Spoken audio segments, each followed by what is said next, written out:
We're going to be looking at meditation practices, the time involved, how it compares to other practices such as music and art, athletics, and we're going to have some fun talking about it and talk about how much fun meditation should be.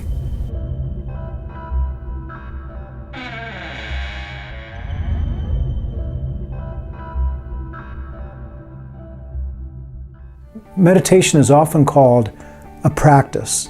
Just like the practice of learning a new musical instrument or the practice of learning a language, practice is a part of learning. It's practice that allows us to learn how to be good at something. If we do something regularly on a consistent basis and do it, we could say daily for a certain amount of time, we can't help but become familiar with it and become, rehearsed and practiced in it. We can virtually, as humans, we can take just about any interest that we have, apply ourselves, practice it, learn it, and then we become good at it. We can become proficient at it. Of course, there's some things that some people are more naturally gifted at, such as athletics, where it's a very important part of the sport to be practiced in catching or throwing or running or whatever it might be in regards to athletics. To be practiced in whatever we want, especially if it is something that inspires us and that is healthy for us and good for us, is really an incredible gift that we are given as humans. When somebody is well practiced at their art, let's say music for an example, when it comes to the actual performance, the practice is done. The practice is what got them there. When a person is so fluent with their musical instrument that they are one with the crowd that they're working with, or one with the piece of music, and they're not worrying about the technical abilities or how difficult or easy a piece is or a section of the music that's coming up is, that's when the practice has paid off and the person is actually very much enjoying what they're doing, and they're playing their musical instrument like it's a language in itself, like it's a way to communicate with people. Now, when we talk about meditation and the practice of meditation, I often remind my students that the practice should be done consistently. It should be done every day. And I often tell them that the length of time that we practice really doesn't matter that much, except if we are doing something that is really time sensitive, such as a concentration practice where we're trying to find out the exact length of time that we can stay focused on a particular object. Otherwise, to sit in meditation, to become present and watch what comes up, the feelings, emotions, sensations of the body, to sit and do that practice, as long as we do it daily, we'll be benefiting from it. And once we understand the benefits and see the benefits and live the benefits, then the length of the practice will be extended on its own.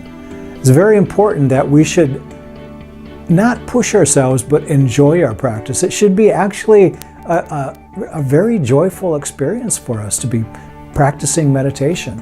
It should be really a time that we allow ourselves to go on this mental vacation, to really kick back, you could say, and enjoy the experience.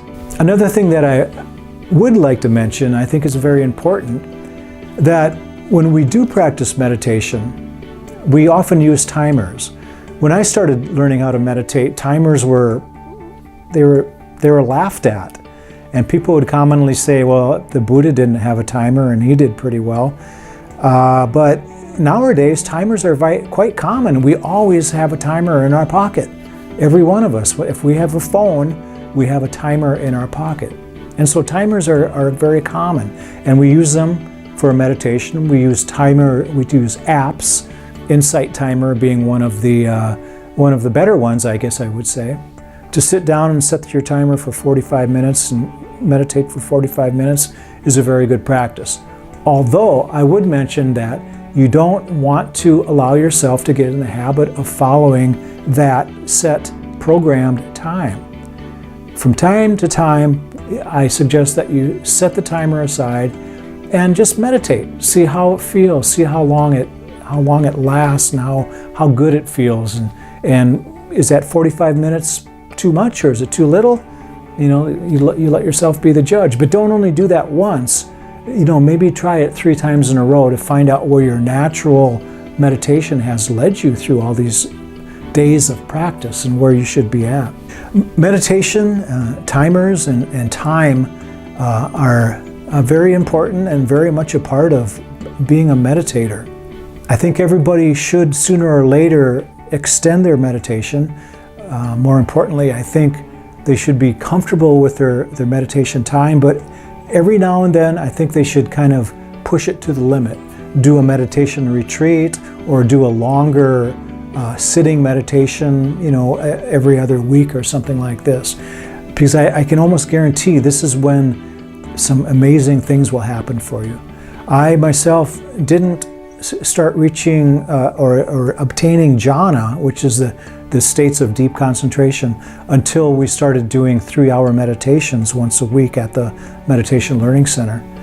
Before that, I didn't know what the experience of jhana was like, and it was through those longer meditations, just kind of pushing it, you know, a little bit, that I was able to experience jhana. I hope this has been helpful for you. Push the like button.